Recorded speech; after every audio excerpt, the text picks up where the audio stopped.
All right, everybody, we're going to get started here. My name is Ian Alexander. I'm one of the co-founders here at RepairTech, and here I have Chris Carruthers with me from Remote Support Tech Team, and we appreciate him coming by and sharing his knowledge with us. Today, the theme is going to be scaling your computer repair business, and you're going to be able to learn about what Chris does and his background, and then ask him any questions you might have about what he does or about just scaling your computer repair business in general. So without further ado, thank you for coming by, Chris. How's everything going? It's going pretty well. We're starting to get into the slow season just before Christmas. Uh, famine and what is it? Something in famine. I don't know. Goes up and down. Good. Lots of new stuff going on down here. Love to talk about it during the show, both with our local clients and with our white label business. And I'm just feast or famine. Thank you, Sean. I am just excited to be here and to talk because we all know how much I like talking. Awesome. Well, we appreciate you coming by. So, for those who don't know you, could you give them a little bit of background? Sure. So there's two sides to the Chris that you see here.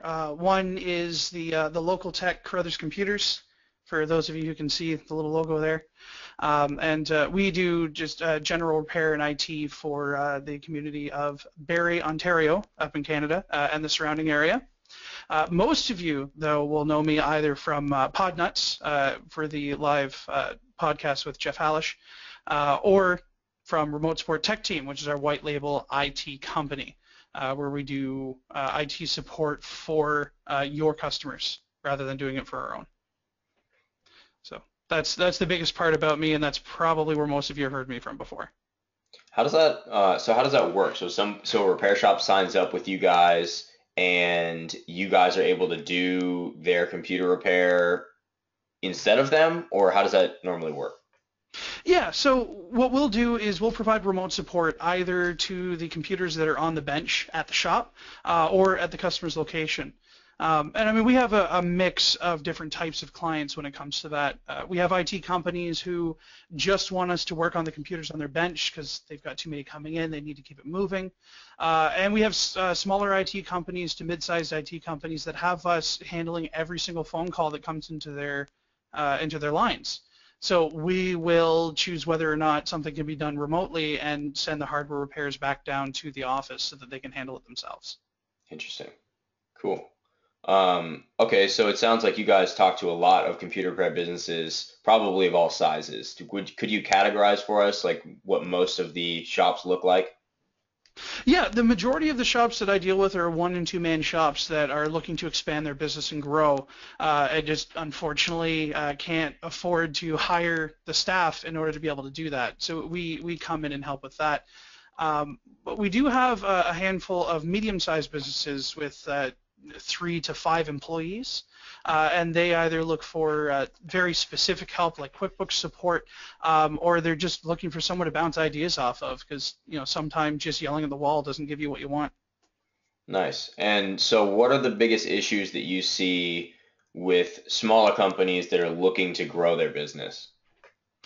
There's a very common struggle with should I get office space, and that's a question that I get asked a lot. The answer is always it depends, and that usually winds up being a pretty big conversation on what kind of business do you want to run, what kind of repair do you want to do, we'll walk through that and see if we can figure it out. Beyond that, it's getting customers. A lot of people, because we're not marketers, I'm not a marketer. So getting customers can be a challenge, and so we'll talk about different strategies that other people have used. I've been known to introduce people to marketing professionals that can help them get their business grown as well. So I think that that's the two biggest questions I get from a small shop. Interesting. Okay, let's talk about each of those for a second. So I know you and I have talked a little bit about office space. What's your opinion on that? My opinion on office space is if you can afford to get office space and you want to start getting employees and you want more of the professional look, having a nice office does help. But that's all surface. What it really comes down to is your mindset. Now, when I started off working from home. and even when I'm at Brad-On, which is my main tech, we both worked out of our own apartments, and that's how we did our work, and we did only remote support at the time. The problem that was causing is that after working from home for 3 years, work and life doesn't separate. And you feel like you're constantly on the clock, you feel like you're constantly working, and it's draining. Whereas, now that we're in an office and we actually leave home to go to work, it doesn't take nearly as much energy out of us anymore. We're a lot more focused while we're working, and we're just more productive. So I think it's a good move for most people, or at the very least having a separate dedicated workspace. Like if you have a completely separate garage, or even just a completely separate room, that's all you use it for, it's just as good. I completely agree. We've done both. We've had office space and we've also worked from home. We're currently actually in between having office space. So we had office space for a couple of years and we're working from home right now because we changed locations. We're about to get a new office. And I think the mindset thing you mentioned is definitely there.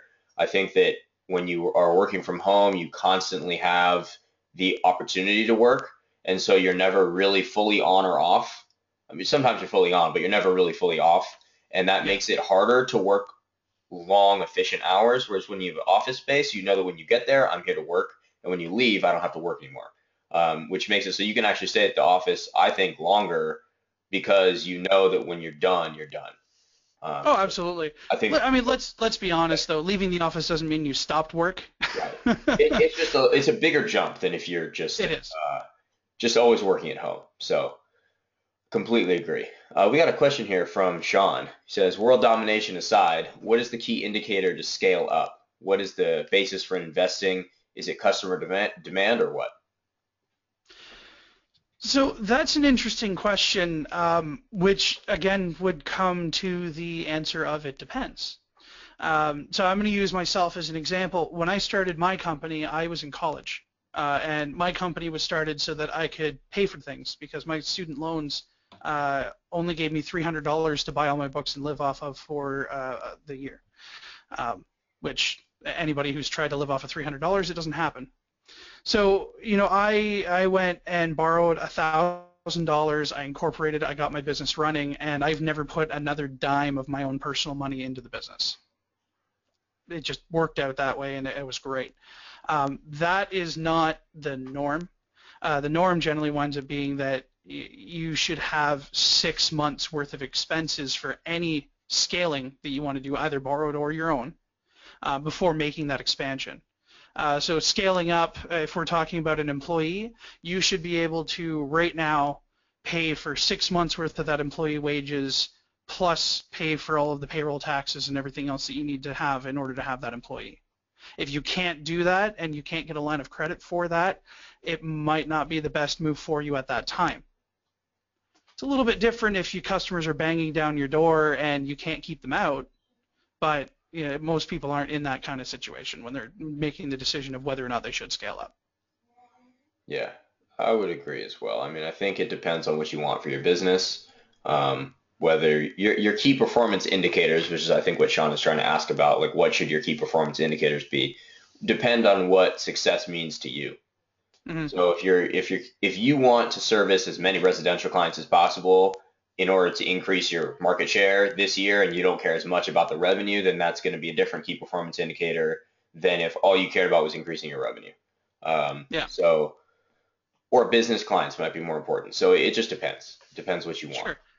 Yeah, and what kind of marketing you're willing to put in. Really, if you're looking to expand your business, if you're looking to add to your workforce or get a bigger office, what you need to do is step back and ask yourself, what is this going to help, right? Are clients leaving because I'm not helping them fast enough? Do I feel like I'm dragging myself to work every day because it's just too much and I can't handle it anymore? Those are all questions that you should be asking yourself on a daily basis. It's a great answer. And just to circle back, you said there were two things. What was the second thing? The first was the office space. Right. So the second one was usually about whether or not they should hire out, whether or not they should continue growing. And I mean, that kind of goes into the same conversation that we just started having here. Should you turn around and pick up more clients? Should you get an employee so that you can handle those clients? How many employees should you have before offering a managed service plan? Those types of questions. I wind up pimping my service a lot during those questions because that's what we're here for. And what I've told a lot of people is, start off with us because we don't do contracts. And once you get to the point where you're making enough money to be able to hire an employee to handle all of this, hire the employee. And so it's been a good step over. We're not the only ones that offer services like that, so take a look at other white label services as well, and just see, because if you're at a position where you're working 10, 11, 12 hours a day, you should be able to afford to hire an employee. And if you can't, then you might want to take a look at your pricing structure, maybe get a white label support person in so that you can have that business handled until you can scale up your pricing. Because a lot of people really undercharge for their services, and it's a hard conversation to have with a business owner when they sign up with us, or even just ask us questions and they send us our price sheet, and I'm asking them why they're charging $80 for virus removal. So it's a hard conversation. Definitely. So what do you recommend to people as a scalable pricing model then? Sure. It really does depend on the area, so you have to take a look to see what other IT companies are charging. And when I say IT companies, yes, somebody working out of their home absolutely counts, as long as they actually know what they're doing and they're charging an appropriate rate. Okay, so there's a huge difference between the $40 pizza tech and Mr. Marvin's man in the van. But you need to be competitive with their pricing. You don't need to be the cheapest person in town. And what I generally wind up telling people is take a look at what your price range is in your area, and if you have the knowledge to compete with them, you should be in the 90% range of what the local area pricing is. We are the most expensive shop in town. They're hands down, nobody charges more than we do, and we still have people coming in the door and bringing their systems to us. And is that because you guys do a better job than everybody else? You have a better reputation? What do you think the differentiator is there? Well, we do a faster job. We have every computer shop gets complaints, so I can never say that we don't get complaints, but we don't get substantiated complaints. And really, we have great word of mouth. I myself am part of BNI, which is a business networking group. So there are 10 local businesses that have my business cards and hand them out to their customers saying, hey, you know what, that computer problem you were talking about, you should go see these guys because they do a really good job. And that word of mouth marketing really spiked us up and has gotten us a lot of referrals.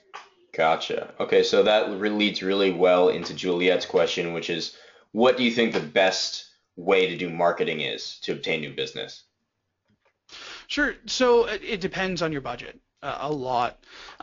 Google AdWords is a great way to go if you can only really do $15, $20 a day, which is where we have our marketing set at right now, because we want to see what kind of return we're going to get before we invest more.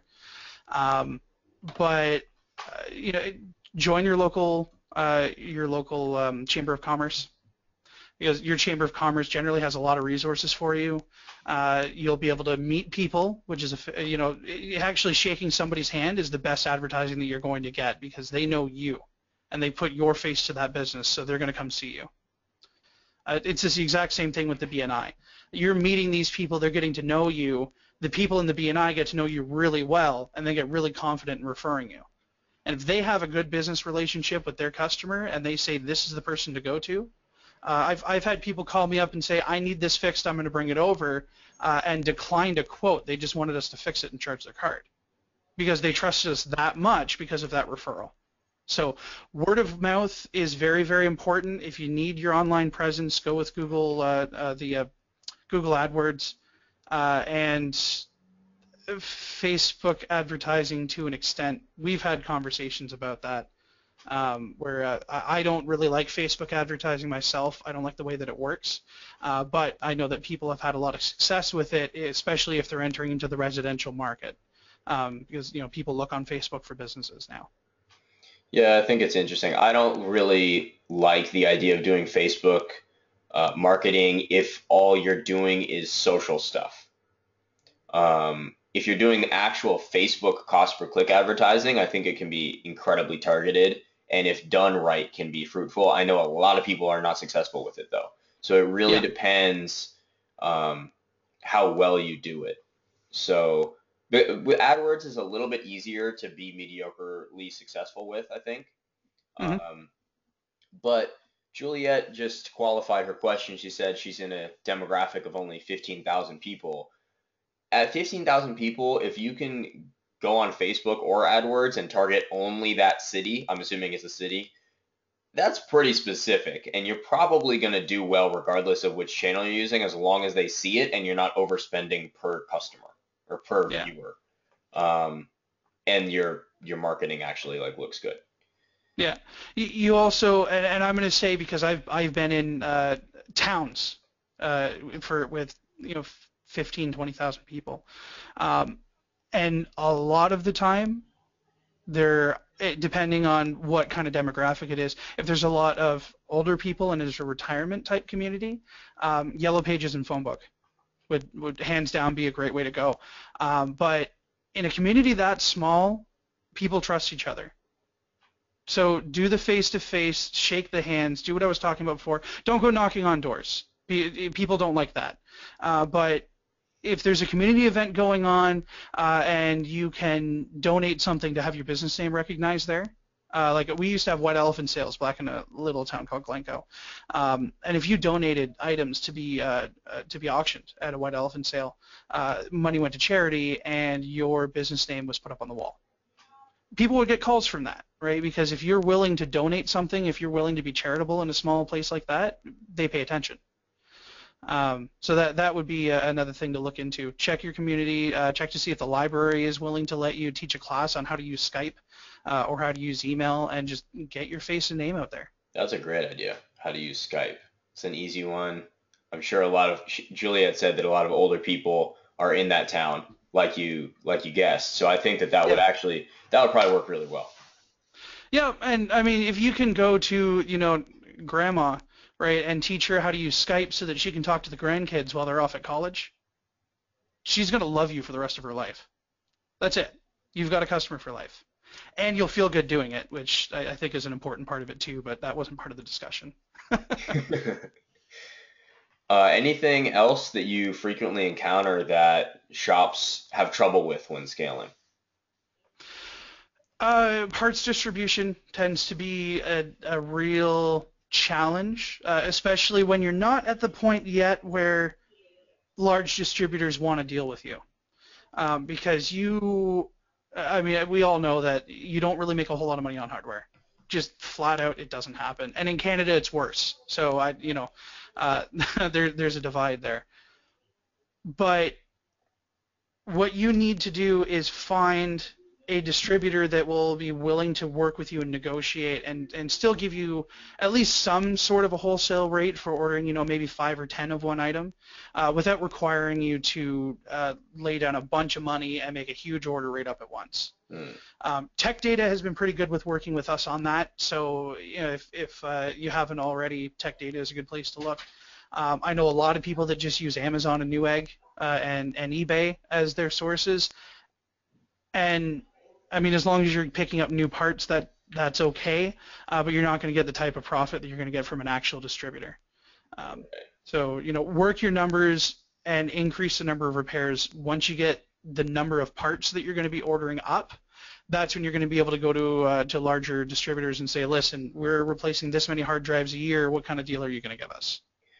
Right. I know that another way of doing that is to become a member of a lot of different associations like ASCII. I don't know if the ACRBO does this, but they basically get you to they buy on behalf of you from a lot of those distributors, so you get the discounts from the group as a whole rather than you as an individual shop. Um, which is nice because you're getting the discounts you get if you were massive. But at the same time, you kind of have to buy into those programs, and some of them are more expensive than others. But what do you think about those computer repair communities? I think that they definitely have a place, and I think that we need organizations like the ACRBO because we don't really have anybody representing us. And that kind of leads into a very nice discussion, and I think it's controversial because every time I bring it up, there's at least one person that starts yelling at me. Uh, I think that we need lobbying groups to keep people who aren't professional more in check. And again, I'm qualifying. I'm not talking about the person who works from home and does on-site visits and that's all they do. I'm talking about the $20 Craigslist ad. Hmm. There's nothing stopping those people from going out there, and organizations like the ACRBO can really help us with that. So yeah, they can give us more buying power. Yes, they can get us discounts, and all of those things are great. I think that we need to make more use of those types of organizations. Interesting. I know that CompTIA does some of that. I also, a friend of ours, Kyle Wiens, the CEO of iFixit, he does a lot of that stuff, but it's more on the political end of the repairability spectrum. So he Hmm. goes and does a ton of activist stuff to try to get manufacturers to make their computers and other devices more repairable. I'm sure you guys have seen stuff like that with articles about Apple's computers and whoever's. But yeah, I mean, I agree. There's not enough of that stuff going on, and Yeah. it's a big deal, especially for the repair community. Oh, for sure. And it's one of those things that separates us from, let's say, a mechanic, right, or a plumber, or any of those other places where you need to be licensed, you need to be registered, you need to have all of those things to be able to practice that as a profession. And we don't have anything like that as technicians. So I think that it hurts the community because now we're competing with these people who really don't know what they're doing. Full stop. Um, and now we have to prove ourselves to every single one of our clients and prove why we're worth the money that we're charging. Interesting. And that's something that shouldn't be a struggle for a technical community like ours, where you do need to have a high level of knowledge, or at least skill, to be able to work through these problems and help these customers in a timely manner. Right. Interesting. So, what do you suggest to people to use as a differentiator to communicate the quality of the repair they're going to get, or the professionalism, or that they're a legit shop? What are people doing to communicate that to consumers or to Well, I business? mean, first off, if you're a legit shop, run a legit business, right? So, if you're going to use a product, make sure you're properly licensed for it. Uh, if anybody asks, hey, why are your prices so high? You don't need to really, itemize everything, but it doesn't hurt to say, well, our prices are our prices because we have all of these expenses that go along with it, right? We have to buy these tools, we have to get this education, we do all of these things. I don't just pick up a computer one day and learn how to fix it. And that's the reality. Most clients get that, and most consumers, or at least in my experience, most consumers understand that they get what they pay for. The ones who don't understand that aren't worth your time. Completely agree. Yeah. When I was doing computer repair, I operated my own shop, and before that, I was a bench tech at another shop. And when I was at the other shop, we charged more than another computer repair shop that was in our building. So we were sharing a building with Nice. another repair business, and they had some other things they were doing. They were doing more hardware repairs. We weren't doing any soldering or anything. Sure. So we would refer each other business. But for virus removal, for example, we charged 150, and I think they charged 100. And people would come to us anyway because the key differentiator was we were going to do a really great job, and if we didn't do it right, we would make sure it was done right for free.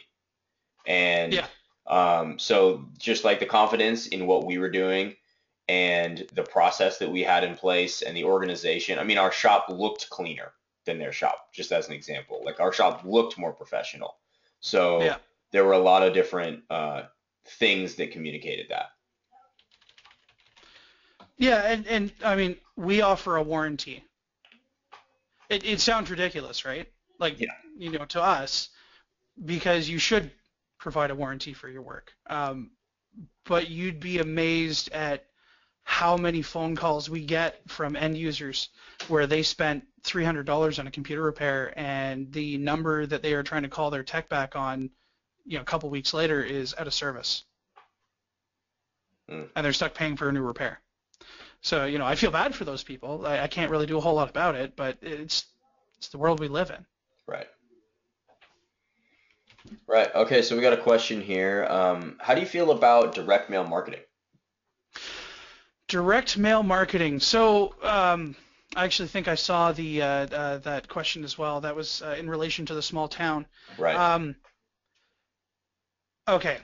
There are plenty of studies out there. There are all of these papers written that say that direct mail marketing is fantastic. And I would have to say that direct mail marketing can work if your target market reads the mail. We're getting more and more into a society where flyers go right into the recycling bin. I have a recycling bin next to my front door. That's how it is. So for somebody like me, I'm in my mid-20s. I don't read those flyers. My grandmother, on the other hand, and my mother, they both do. Absolutely. They've gone through every single flyer. They look for deals. They want coupons. They want something to clip. My mother has coupon clipping scissors specifically, just one pair. So if you're targeting an older generation, I think that direct mail marketing is great. It's just as good as putting it in the phone book. But I think that in a large city, it's going to be very spotty depending on how far away you are from that community, or if you're willing to travel to them. So if you're going to do direct mail marketing, speak with the rep that you're working with so that you can target down your demographic to exactly who you want to target with that kind of marketing. Otherwise, you're just going to spend a lot of money and you're going to send out a bunch of flyers that aren't going to get read. I agree. I mean, you also live, if you're going to do it based on demographics, so for example, like only people in your city, then I think it's important to look at what your competition's doing. If they're also sending direct mail, then you might want to do something different. But if you're the only one doing it, then people are going to be a little more receptive. I mean, how many free credit cards do you get in the mail? Right? When you see a free credit card, you just throw it away. But if you got one a year, you might be more likely to read it. So I think it depends on what people are getting in the area. And also, like Chris said, who is going to be reading it. It definitely would be better in Juliet's case where the demographic is a lot older. Yeah, absolutely. And now I mean, you got to think of the difference between the phone book and the direct mail too. That phone book's going to be sitting there for a while, and more than likely a lot of people in her area would hold on to their phone books because that's just how it is. Like I lived out in the country. I've lived in a lot of small towns. A lot of people had phone books. So that's more of a permanent thing for them because you only get a new phone book, once every 6 months to every year, depending on your area. So that's 6 months worth of advertising where if someone's like, man, I really need, my computer fixed, they can go back into the business section of it and look under computer repair. And, if you've got a last name like Carruthers, then you're right up at the top. So it winds up being good marketing for you for sure. Nice. We got a question here from Eric. He says, could you go more into warranties? How do you warranty a virus removal? Sure. So I'm going to go more into warranties in general first because that was the first part of the question. We warranty labor and the manufacturer warranties parts. Now, I mean, if somebody brings me a computer within 30 days and a brand new part that we put into their system failed, I'm warranting the labor for 30 days, so they're not going to pay any labor to have that part replaced, and the manufacturer warranties the part, so we replace the part. Customer doesn't pay anything. If they're past the 30-day labor and their system breaks, unless I decide to make an exception, like 32 days, really, I'll make an exception for that. But for the most part, they'll just pay the labor and we'll have the part replaced by the manufacturer. So that's how we handle it in general. Virus removals are a little different. We still do the same thing. We offer that 30-day warranty, but we will investigate first, and we tell them that. We're going to check your system to see if it's the same infection. And I'm going to use a really good example of this. We had a client who had CryptoWall, completely encrypted their system, and they were done. So we did a full virus removal for them. We got everything off. 14 days later, 2 weeks to the day, we get a phone call from them that they're infected again. And upon investigation, they reinfected themselves with a brand new CryptoWall virus, likely by doing the same thing they did the first time. So there was no warranty provided to that. We charged them for it. We offered them the service plan again because it comes with unlimited removals. And that was it. The customer understood because we explained it to them properly. We told them how we knew that it was a new infection, and they paid, and that was it. There was no argument with it. They're also still going to use us. So you gotta stand firm on your policies, but make sure you have one written. Interesting. Okay, so I have two questions to follow up that. So first is, how did you know? So you guys keep some kind of reporting or something like that, so you know it's a different virus. And the second question is, you mentioned service plans. So I was hoping afterwards you could go into service plans and why you guys offer those. Sure, absolutely. In this particular case, we know that it's a brand new infection because they had the brand new pop-up. So when you partially remove CryptoWall, and I know this from experience because when tools weren't as good as they are right now, sometimes you miss parts of it. The reinfection doesn't cause the big pop-up of, hey, pay us to come back. Because it's the same one. The timer's already done, and it's the same key, so it just goes away. A new infection gives you all of those pop-ups all over again, the brand new timer, and it's a brand new encryption key. Got it. So you can track that, and if you have a good ticketing system and you take good notes, you'll know that. Right. Got it. Going to the managed service plan. Sorry, was the question why do we offer it? Yeah, why do you offer it? What kind of structure does that look like? Yeah. Sure. So for our service plan, what we offer is antivirus, unlimited virus removals, patch management, and just hardware and software monitoring. We offer that because people want to feel safe on their computer, and we saw a gap there and wanted to put ourselves in that gap. But we also do it because it creates a recurring income for us. We're better able to help customers and able to help them faster. And I mean, when you go from having constant problems with your computer to really not needing to worry about it anymore, you're very likely to tell your neighbor about how awesome your computer tech is. And it continues to scale out on that. So it makes us look more professional. It makes us more proactive with our clients, and they don't go anywhere else because why would you? And are you mostly charging residential clients with that, or are you doing business clients as well? We have a vast majority of residential clients on the plan. We do have business clients on the plan, and it's the same plan with a different pay structure. So like our residential clients, if they have more than one computer, they get multi-computer discounts. Businesses don't. Just for the simple fact that they're going to be more complicated to set up and keep going. They expect user management, and honestly, businesses can afford to pay it. So you find ways to be able to make all of that up when you offer discounts on the residential side. Gotcha. And can you give us a ballpark of what you're charging for this? I can tell you exactly what I'm charging for it. So it's $25 for a month, $150 for 6 months, or $250 for the year. If it is a residential client and they have multiple computers, then they pay $10 a month for each additional computer. Got it. That's cool. And so for the residential users, what does that price include? You mentioned patch management, monitoring, and I feel like a couple other things.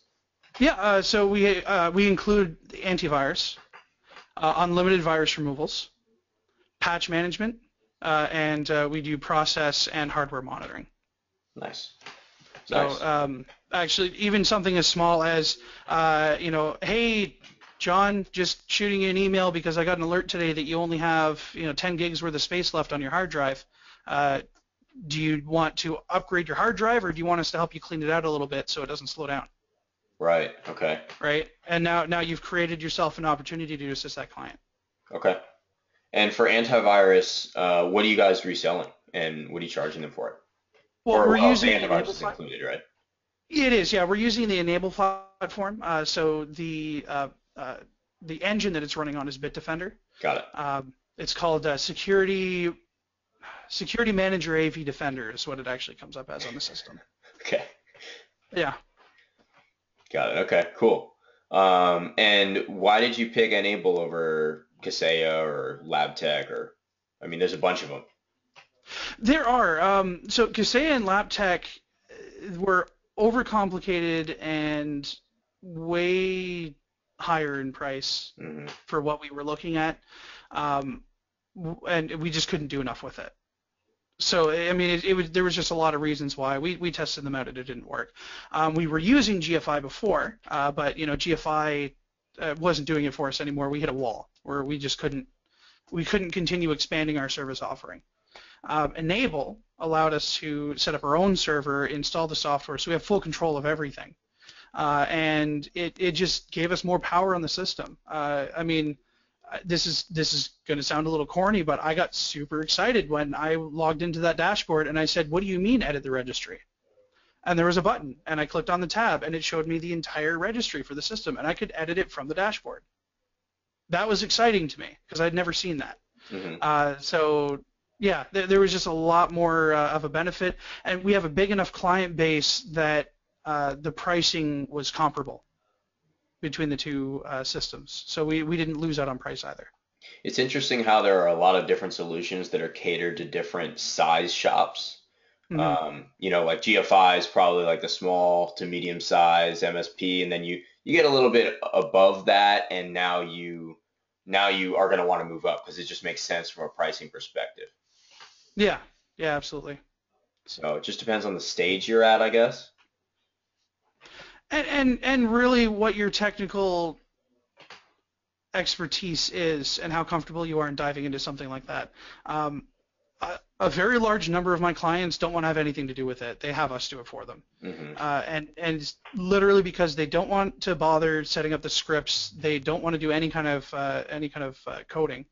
And they don't want to monitor a dashboard. They want to go out to the field. They want to meet new people. They want to make new business contacts. But if you are, either just starting out and you're using something like GFI, or if you're a medium-sized company and you have an employee you can dedicate to something like Enable, managed services are a great way to get into that recurring revenue stream, which very, very quickly, and I didn't realize this until somebody asked me, you wind up making more money on recurring than you make on the per fix. I didn't realize that had happened. I think it was 2 months ago somebody asked me what my percentage was, and I gave a percentage on air because I had looked 2 months before. But when I went back, it was something like 60 or 70%. Interesting. And I had no idea. Huh. I feel like people, at least when they're in the hybrid model, they usually consider the recurring revenue as a stabilizer rather than as the big chunk. Yeah. And that's what it starts out as. It starts out as a base where it's like, okay, at least 80% of the people are going to pay their bill on time, and here's how much the recurring is, so this is how much money I'm going to make.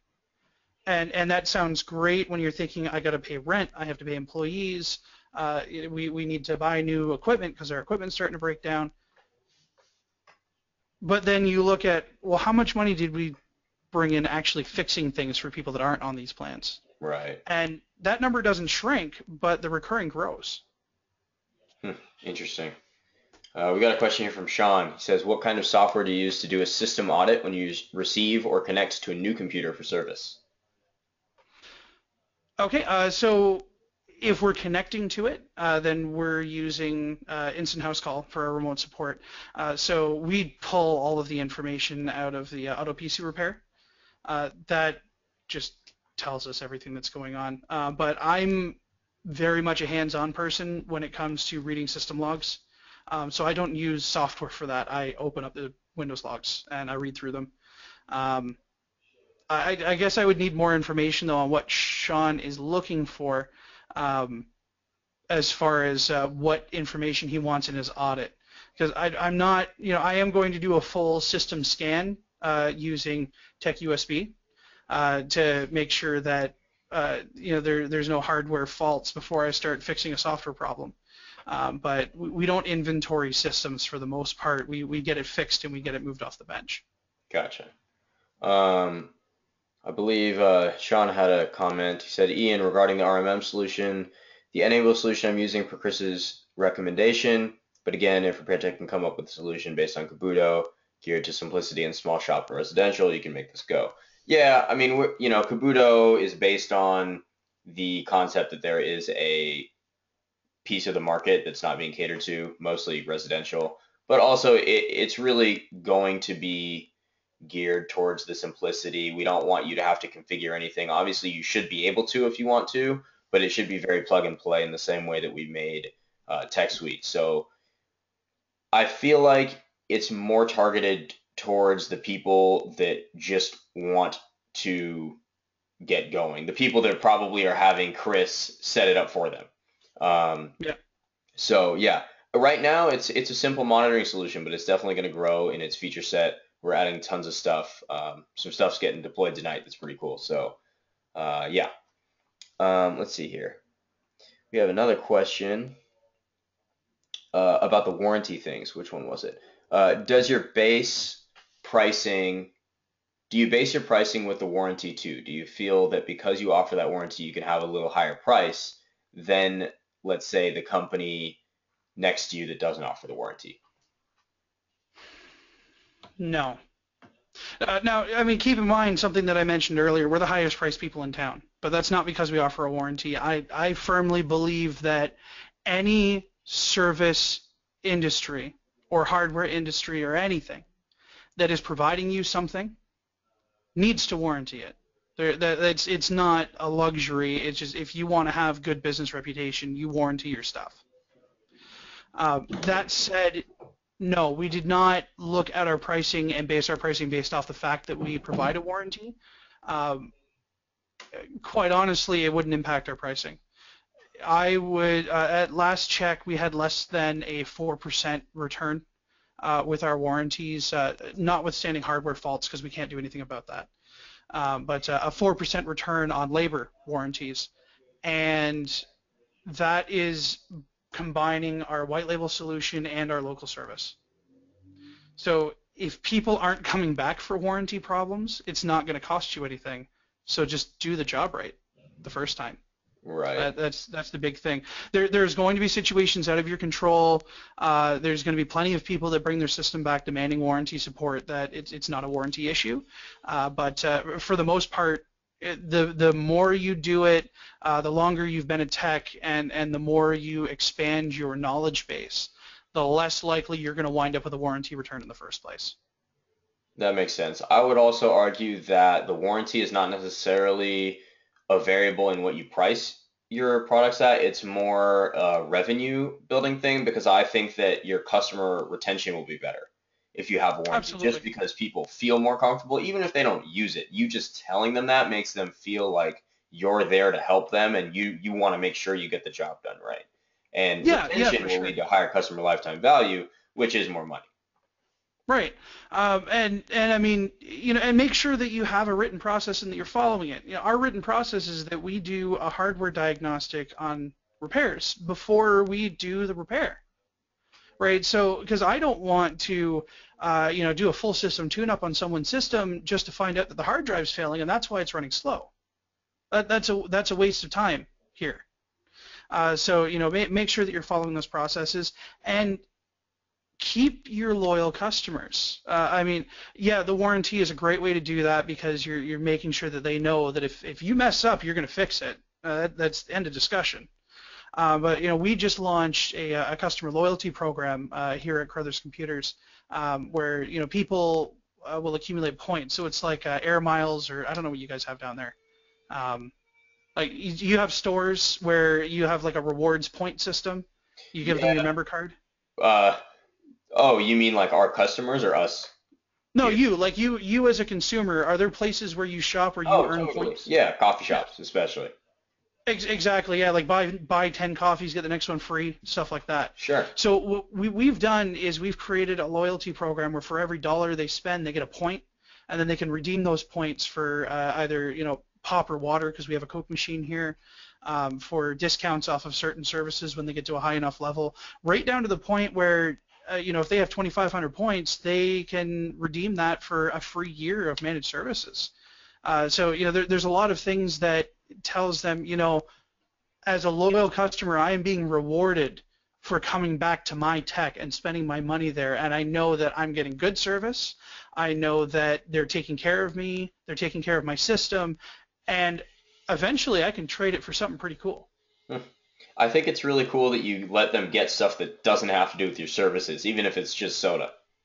Absolutely, yeah. And I mean, we're in a unique position for that. There's a Coke plant here in town, so it doesn't cost me Ah, that much to have Coke shipped in. got it. But like, yeah, I have a cooler out front with the Coke logo on it, and they send a truck when I order more, and we fill it. And I haven't sold a single bottle of pop to anybody that isn't an employee, because they drink a lot of pop. But now using it as an incentive, pop is 100 points, which means that they would have had to have spent $100 with us in order to get that pop. Giving them a bottle of pop, if they spend $100 here, is not going to hurt my bottom line, but it's going to Right. make them feel great. It's kind of funny. It's interesting. What do you use to keep track of that? Like how many points they have? Sure. So we use a system called Vicinity, and down in the U.S. They're called 5 Stars. Exact same company, and I actually tested it. I can log into both systems. It's the same backend. So even if my clients go down to the States, if there's someone that offers 5 star points, they can use their same card to collect points. And all it is a little widget that shows up on our screen. We click on it, and they either tap their card or we type in their phone number, and it just pulls them up. And it says, Cool. all right, how many points do you want to give them? If they have any offers that they can redeem, the offers show up right away, so you can click on an offer and have them redeem it. And yeah, it's just completely hands off. Interesting. We got a question here from Oren. He says, how does TechSP work with your managed service plan? Are you using the reports to show them to customers? Okay, so Tech USB doesn't integrate with the managed service plan. The managed service plan itself doesn't really have anything to do with that diagnostic. So what the service plan does is it looks at Windows logs and Windows errors to report back issues. Tech USB is, I'm going to assume right now that it hasn't been used, just for those who haven't. You stick it in the USB stick, you restart the computer, and it boots into the stick, and you use that to do all the scans to check the hard drive, check the memory. Now that works in with our Repair Shopper. So Repair Shopper will integrate with the Tech USB, and we have all of our diagnostics go in there. It attaches to the ticket so we can show the customer. But we also attach the ticket to that particular computer within Repair Shopper. So if Enable sends us a ticket and says, hey, there's a problem with this computer, we can do the same thing. So Repair Shopper can keep track of all of our Enable alerts and our Tech USB diagnostics, but they don't work directly with each other. Interesting. Huh. That's cool. Repair Shopper has all kinds of integrations. It's crazy. Yeah, I've been finding new ones. They keep adding new ones all the time. Yeah. They just added Office 365 integration, so our Hmm. calendars are managed with the ticketing system too. Gotcha. That's cool.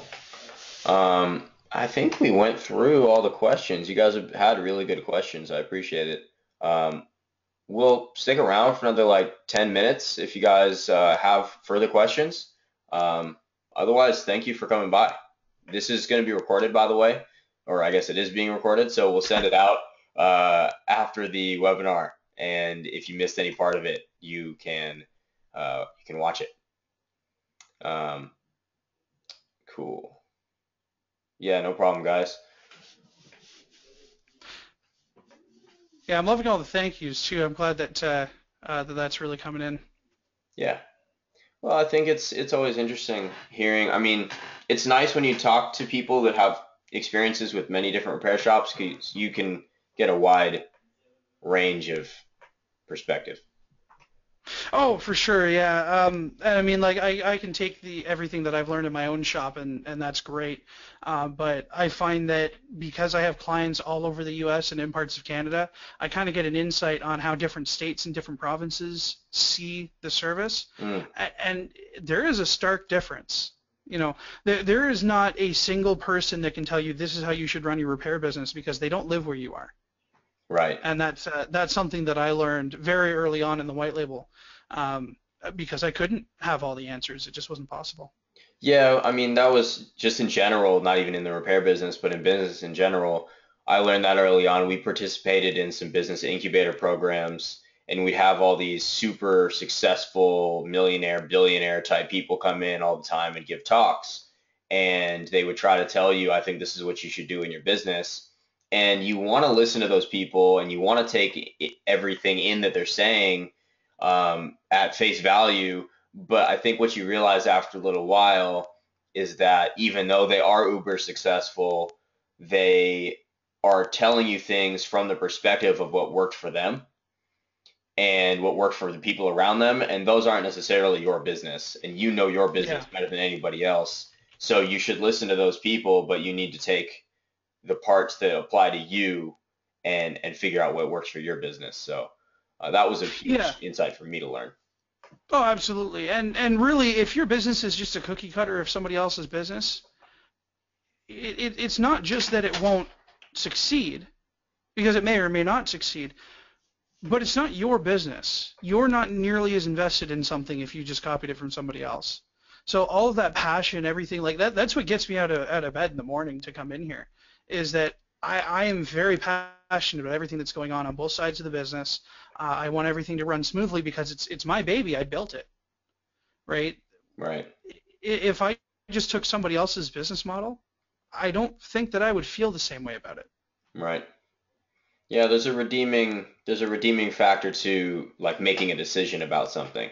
I mean, you may Hmm. end up settling on the same business model someone else has, but at least you made the decision about it.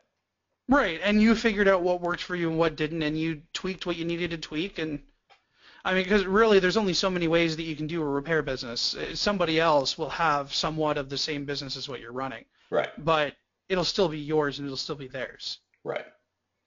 Sorry, I'm just looking through all the timestamps here. Eric put up a question about what the company is called. It's Remote Support Tech Team, and I sent him the website as well. Awesome. Yeah. William asked what he used for monitoring. I think Chris mentioned he uses Enable. Is that right? Yeah, I use Enable, and I have Enable send out emails to our ticketing email address, so it creates tickets in Repair Shopper. Cool. So yeah, Chris, how can people find out about you if they want to learn more?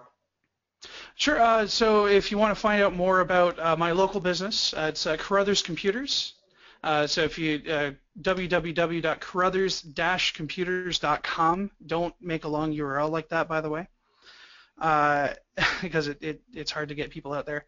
And if you want to learn more about our white label business and how we can help you grow yours, you can visit us at www.rstechteam.com, or you can email us at info@rstechteam.com. Awesome. Cool. Well, thank you guys. Thanks for coming by and asking your questions. And Chris, thanks for coming. We really appreciate it. Yeah, thanks for having me. All right. Have a good one, guys.